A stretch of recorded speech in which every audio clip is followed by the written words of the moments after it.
Member বাড়ির rail line থেকে সবাইকে জানাচ্ছি সাদর আমন্ত্রণ ও শুভেচ্ছা। আপনারা দেখছেন মেম্বর বাড়ির রেললাইন। মেম্বর বাড়ির রেললাইনে এত যানজট, এত অবস্থা। আজিমপুরের রেললাইনটা বন্ধ থাকায় মেম্বর বাড়ির রেললাইন হগলসমূহ যানজট লেগেই থাকে। বেশি ভোগান্তির শিকার হচ্ছে স্কুল কলেজের ছাত্রছাত্রীরা। দয়া করিয়া আপনারা ভিডিওটা বেশি বেশি শেয়ার করবেন, যাতে স্কুল কলেজের ছাত্রছাত্রীরা এরকম ভোগান্তির শিকার আর না হয়। কর্তৃপক্ষ অতি শীঘ্রই যাতে আজিমপুরের রেললাইনটা খুলে দেয়, এই জায়গার যানজটটা একটু কমে। আর নইলে স্কুল কলেজের ছাত্রছাত্রীরা এই যানজটে পড়ে অনেক ভোগান্তির শিকার হচ্ছে। এবং এই রেললাইনের মাথাতেই একখান স্কুল আছে।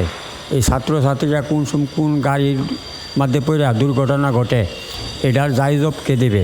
অতএব আপনারা ভিডিওটা শেয়ার করেন, যাতে